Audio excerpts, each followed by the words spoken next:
January 26, 1945, the Roer Valley, Western Germany.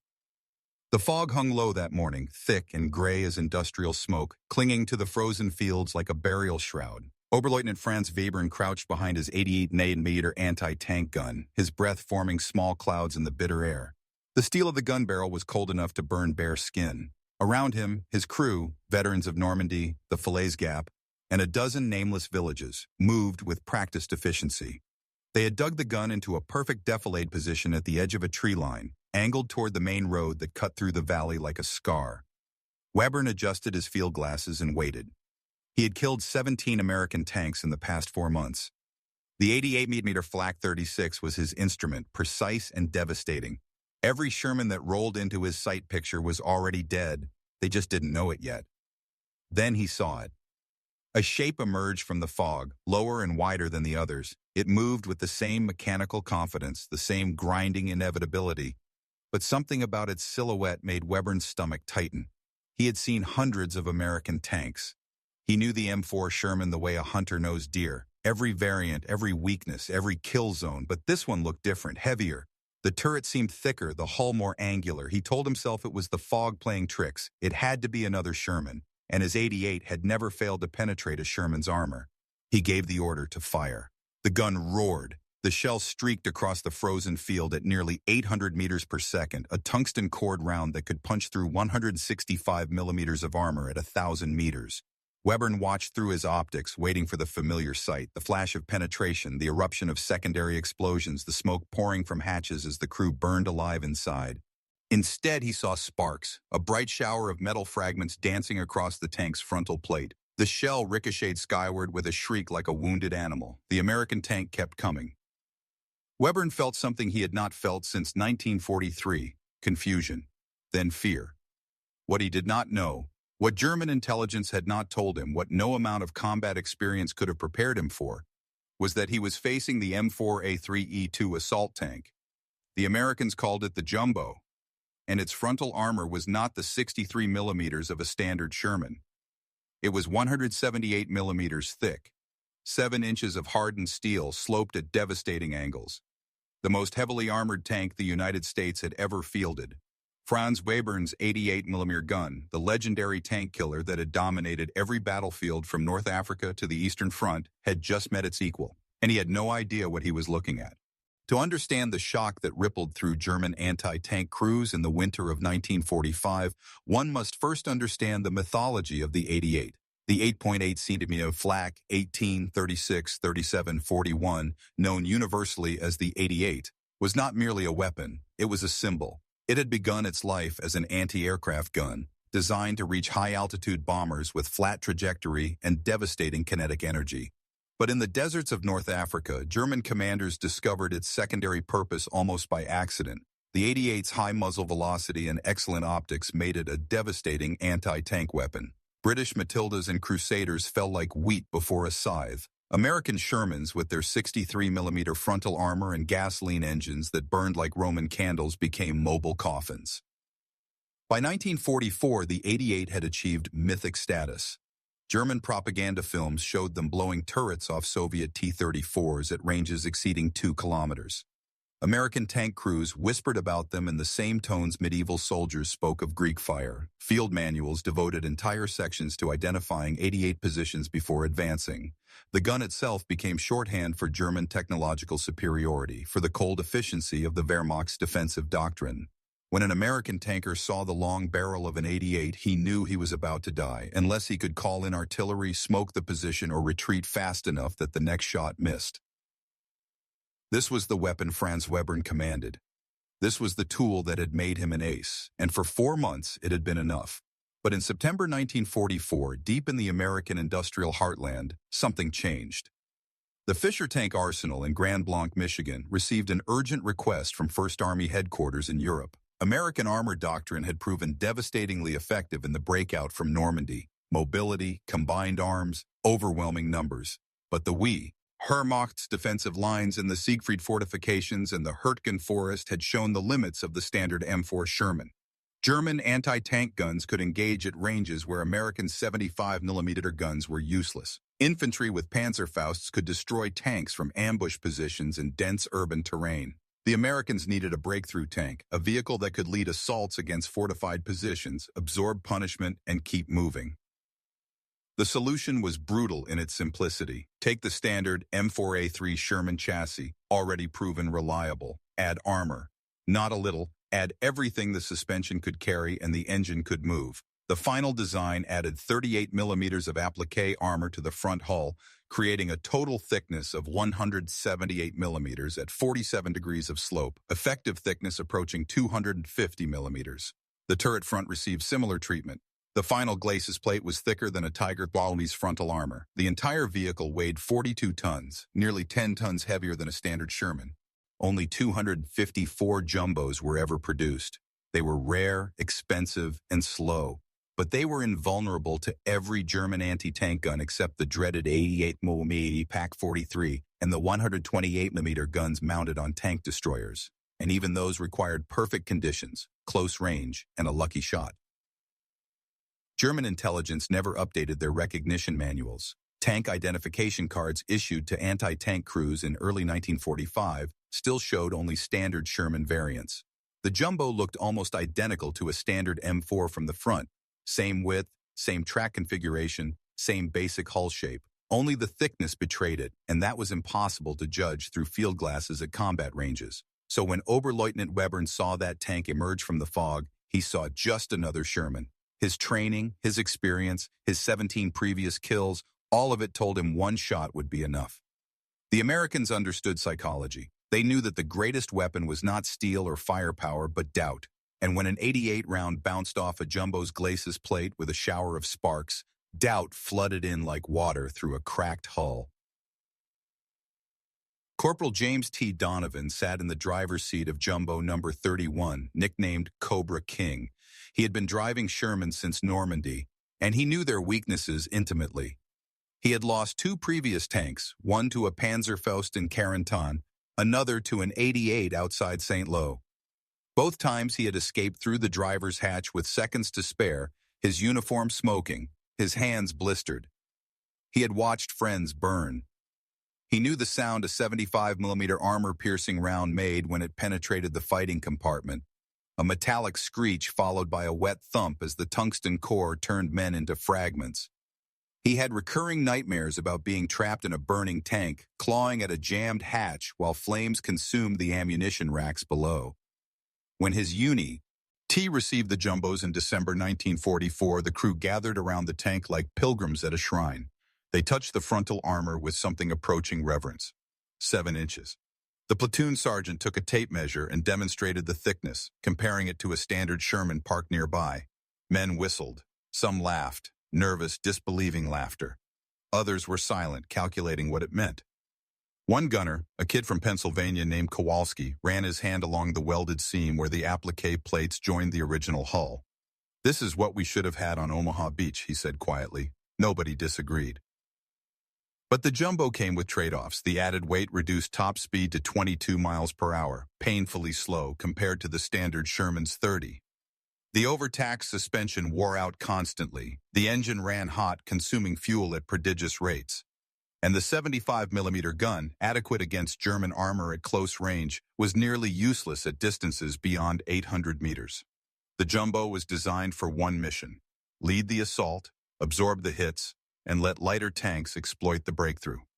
It was a shield, not a sword. Donovan learned to love it anyway, not for what it could do, but for what it promised: survival. For the first time since landing in France, he climbed into a tank and didn't spend the entire ride calculating escape routes. The armor changed everything. When they rolled toward German lines, he no longer flinched at the sound of distant gunfire. When tracer rounds zipped past, he didn't immediately assume the next shot would kill him. The Jumbo gave him something he had lost months ago: confidence. On the morning of January 26th, as Cobra King rumbled through the Roer Valley, Donovan saw the muzzle flash from the tree line. Instinct took over. He jammed the brakes, preparing to throw the tank into reverse. Then he heard it: the crack of impact, the scream of ricocheting metal, and nothing else. No penetration. No fire. The tank hadn't even rocked. His commander's voice came through the intercom, calm and almost amused. "They bounced. Driver forward. Gunner, target that tree line." Donovan pressed the accelerator. The Jumbo surged forward, its 500-horsepower Ford engine roaring. He felt untouchable, invincible. For German crews like Franz Webern, that moment was the beginning of a nightmare. For Donovan, it was vindication. The German expectation had been built on 4 years of carefully cultivated doctrine. Since the invasion of Poland, Wehrmacht tacticians had preached the supremacy of the defensive anti-tank gun. Armor was expensive, vulnerable, and logistically complex. A well-positioned 88mm gun, crewed by trained men and supplied with tungsten core ammunition, could destroy dozens of enemy tanks before being silenced. The mathematics were simple. 188 cost less than 1/5 the price of a Panzer IV and could kill 5 times as many enemy vehicles. In a war of attrition, defensive firepower was Germany's only advantage. This doctrine had worked spectacularly well through 1944. In Normandy, small groups of dug-in anti-tank guns had devastated entire American armored columns. The terrain, hedgerows, sunken roads, dense bocage, favored the defender. An 88 could wait in ambush, fire 3 or 4 rounds before the Allies even identified the firing position, and then displace before artillery arrived. The casualty ratios were staggering. Some German gun crews claimed double-digit kills in a single engagement. Tank commanders like Michael Wittmann became celebrated, their faces plastered on propaganda posters. The message was clear: German gunnery and engineering would always defeat Allied quantity, but the Jumbo shattered that equation. When Franz Webern's first shot ricocheted, his crew reacted with practiced discipline. The loader rammed another tungsten core round, the breech clanged shut, and Webern re-aimed at the turret ring, a known weak point on all Sherman variants. He fired again. The shot struck the mantlet, the armored shield surrounding the gun barrel. Again sparks, again a ricochet. The American tank's gun swung toward his position with mechanical precision. Webern felt time compress. He ordered a third shot, aiming lower, trying for the driver's hatch. Before his gunner could fire, the American tank's 75mm gun spoke. The high-explosive shell detonated 10 meters short, spraying the gun position with shrapnel and frozen earth. Webern's loader screamed. A fragment had torn through his forearm. The gun shield, designed to stop shell fragments, had been overwhelmed by the sheer volume of debris. The Jumbo kept coming. At 400 meters, Webern could see details: the sand skirts along the hull, the applique armor welded in overlapping plates, the faint white star painted on the turret side. He fired a fourth shot, this time with the muzzle depressed to aim at the lower glacis plate where the armor sloped less steeply. The tungsten round struck at nearly point-blank range and bounced again. The physics were undeniable. At 400 meters, his 88's penetration capability should have been absolute. But the effective thickness of that sloped armor, combined with the hardness of American face-hardened steel, exceeded his gun's kinetic energy. The shell simply could not penetrate. Webern made a decision that would have been unthinkable 6 months earlier. He ordered his crew to abandon the gun. They pulled the wounded loader from his position, grabbed the breech block to deny the gun to the enemy, and ran. Behind them, the Jumbo rolled over their carefully prepared position, crushing the trail legs of the 88 into the frozen ground like an insect. Webern watched from a ditch 200 meters away, gasping for breath, his reputation in ruins. He had fired 4 shots at close range, 4 perfect shots by all the standards of his training, and accomplished nothing. The American tank hadn't even slowed down. Later, after the front collapsed and his unit retreated toward the Rhine, Webern would learn he was not alone. Reports from other sectors told the same story: unknown Sherman variants absorbing multiple hits, leading breakthrough assaults, and destroying prepared defensive positions. German after-action reports began to include desperate warnings. Heavy Sherman variant encountered, standard anti-tank measures ineffective, recommend immediate withdrawal, and Panzerfaust ambush at close range. The 88, once the undisputed king of the battlefield, had been dethroned, not by a superior gun, but by superior armor. The symbolism of the Jumbo extended far beyond its armor plate. In the logic of total war, every weapon is a political statement. The Tiger tank proclaimed German engineering prowess and Aryan superiority. The T-34 embodied Soviet mass production and the ruthless calculus of acceptable losses. The Jumbo represented something fundamentally American: the belief that industrial capacity could solve any problem and that the lives of individual soldiers were worth the expense. Consider the economics.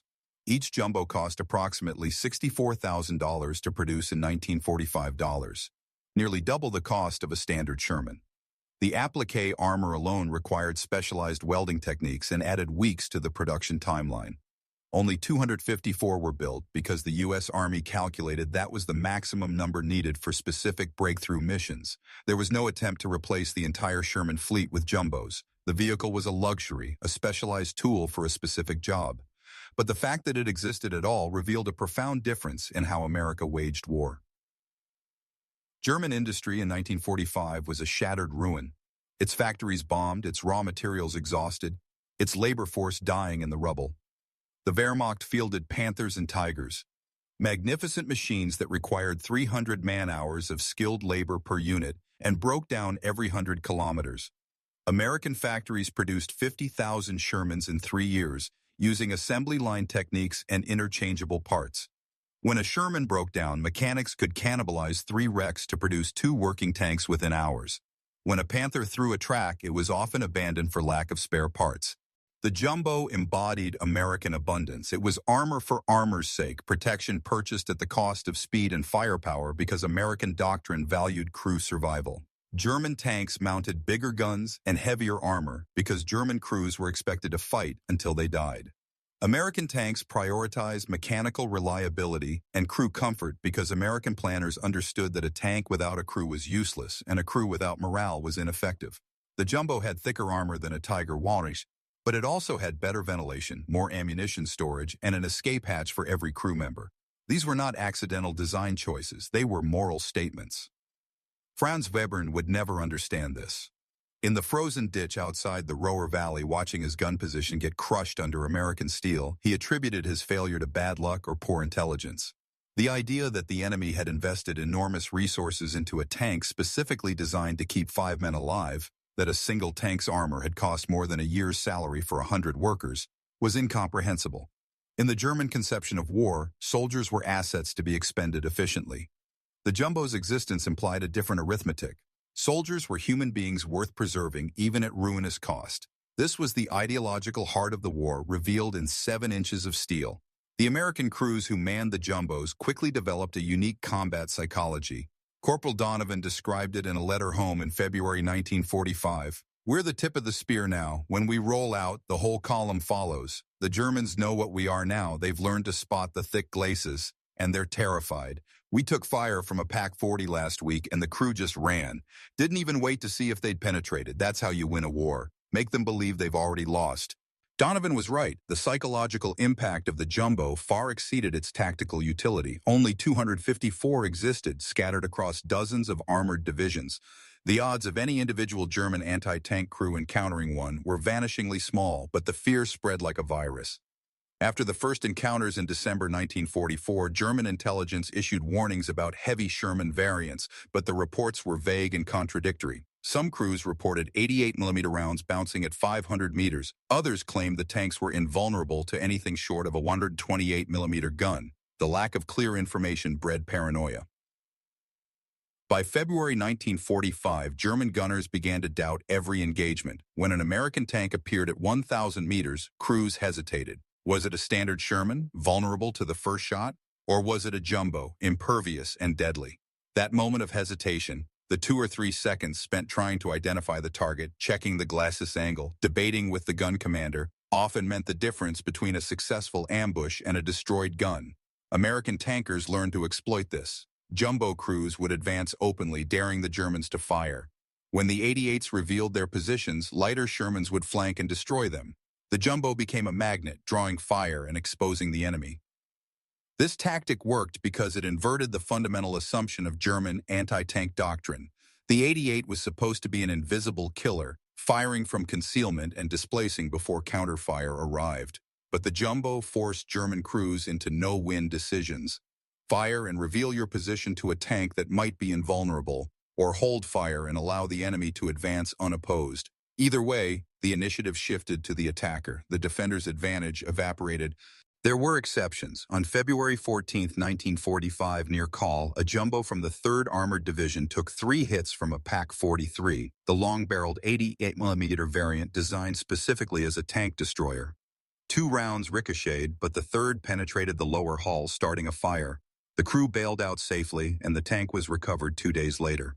But even this incident reinforced the legend. The Pak-43 was rare, expensive, and required direct fire at close range. For every jumbo destroyed, a dozen more completed their missions and returned to base. By March 1945, as American forces crossed the Rhine, jumbo crews had become an elite within an elite. They led the assault on Cologne, breaching the outer defensive ring and allowing lighter tanks to exploit the breach. They spearheaded the encirclement of the Ruhr pocket, their thick armor shrugging off Panzerfaust hits that would have destroyed standard Shermans. And they rolled into German towns with the same grinding inevitability that Webern had seen in the Roer Valley. Unstoppable, implacable, a physical manifestation of American industrial might. The recurring symbol in the Jumbo's story is the ricochet. That distinctive shriek of hardened steel deflecting tungsten, the shower of sparks in the gray dawn, the moment when a German gunner realized his best shot had accomplished nothing. The ricochet appears in dozens of after-action reports, in crew testimonies, in letters home. It became shorthand for a larger truth, that German technological superiority was a myth, that American industry had closed the gap, and that the outcome of the war was no longer in doubt. Franz Webern survived the war. His unit retreated across the Rhine in March, then into Bavaria as the Western Front collapsed. He surrendered to American forces on May 2, 1945, 3 days after Hitler's suicide. In the POW camp near Augsburg, Webern met Oath, her anti-tank veterans. They traded stories, compared kill counts, mourned lost comrades, and they all mentioned the same thing, the tanks that didn't die. The Shermans with the thick glacis plates, the ones that absorbed 88-meter rounds and kept coming. Some crews had encountered them only once. Others had faced them multiple times, each engagement ending in retreat or capture. An American intelligence officer interviewed Webern in June 1945. The officer showed him photographs of different Sherman variants and asked him to identify which ones he'd engaged. Webern pointed to the Jumbo image immediately. "That one," he said in halting English. "We hit it 4 times. Nothing. It was like shooting at a mountain." The officer nodded and made notes. Webern asked how many of those tanks the Americans had built. The officer lied, saying thousands, enjoying the flicker of despair in Webern's eyes. In truth, the officer himself didn't know the exact number. The Jumbo's scarcity had been a closely guarded secret. After repatriation in 1947, Webern returned to his family farm outside Stuttgart. He never spoke about the war except once to his grandson in 1982. The boy had found Webern's Wehrmacht discharge papers in a basement trunk and asked what it was like. Webern paused for a long moment. Then he said, "We were told we had the best equipment, the best guns, the best training, and for a while that was true. But then the Americans came with tanks we couldn't kill. Not because we missed, but because our weapons weren't enough anymore. That's when I knew we had lost. Not when Berlin fell, but that morning in January when my 88 bounced off that tank. Because if we couldn't kill their machines, how could we win?" That memory, the ricochet in the fog, the failure of German engineering doctrine, the realization that the enemy had surpassed them, haunted an entire generation of Wehrmacht veterans. It appears in memoirs, in oral histories, in the bitter recollections of men who believed they were fighting for something greater and discovered too late that industrial capacity mattered more than ideology. The Jumbo forced that revelation with brutal efficiency. 7 inches of frontal armor, sloped and hardened, became the epitome of everything Germany could no longer produce and could no longer overcome. The transformation in American armored doctrine following the Jumbo's deployment went largely unnoticed outside military planning circles. The tank itself was never mass-produced. By May 1945, the war in Europe was over, and attention shifted to the Pacific, where armor played a limited role in jungle fighting. The Jumbo's brief operational life, December 1944 to May 1945, meant it never achieved the iconic status of the Sherman, the Tiger, or the T-34. Most soldiers never saw one, most historians barely mention it. But within the U.S. Army's Ordnance Department, the Jumbo's success has validated a radical idea that armor could be optimized for crew survival rather than pure firepower. The M26 Pershing, which entered service in February 1945, incorporated many of the same principles: thicker frontal armor, better protection for crew compartments, improved escape hatches. The post-war M46 and M47 tanks continued this trend. By the Korean War, American tank design had fully embraced the philosophy that keeping crews alive was worth sacrificing speed and offensive capability. This represented a fundamental shift from earlier American doctrine, which had emphasized mobility and the 75mm gun's versatility. The pre-war M3 Grant and early M4 Shermans were fast, reliable, and lightly armored because American planners believed tanks should exploit breakthroughs rather than create them. Infantry and artillery would crack enemy lines. Tanks would race through the gap and wreak havoc in the rear. This doctrine worked brilliantly in North Africa and the breakout from Normandy. But in the grinding attrition of the Siegfried Line and the Hurtgen Forest, it produced catastrophic casualties.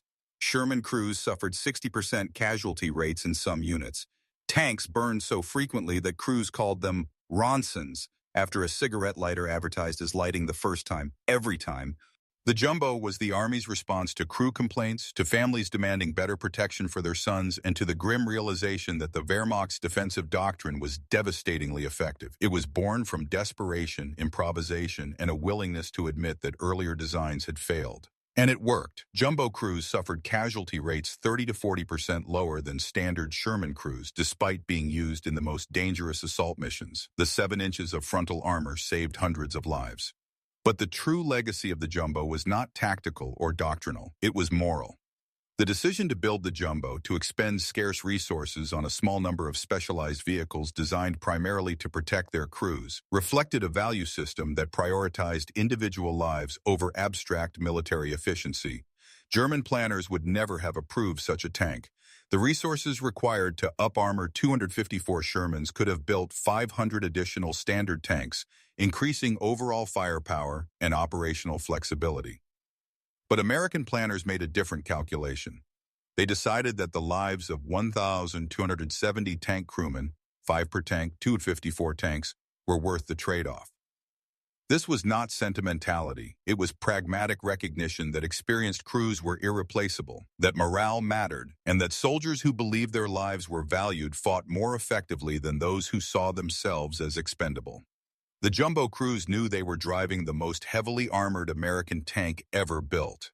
That knowledge affected everything: their willingness to lead assaults, their confidence under fire, their cohesion as units. When Corporal Donovan rolled into German towns in Cobra King, he did so with the certainty that his government had given him the best possible chance of survival. That certainty made him braver, more effective, and more likely to return home after the war. Franz Webern's 88mm gun had been designed with a different philosophy. It was a triumph of German engineering, accurate, powerful, cost-effective, but it presumed that the crew would be willing to stay at their posts under direct fire, that they would prioritize the mission over their own survival, and that they would accept death as a likely outcome of engaging enemy armor. This philosophy worked when Germany was winning, when ideology and esprit de corps sustained morale. But by January 1945, facing jumbos that shrugged off their best shots, German crews began to prioritize survival over duty. They abandoned their guns. They retreated without orders. They surrendered at the first opportunity. The 88's technical superiority could not compensate for the collapse of morale, and morale collapsed because German soldiers realized their government had not equipped them to survive. The epilogue of the Jumbo story unfolded in silence. After VE Day, most of the surviving tanks were mothballed or scrapped. A few were retained for testing and evaluation. One, Cobra King, Corporal Donovan's tank, was preserved and eventually displayed at the Patton Museum in Fort Knox, Kentucky.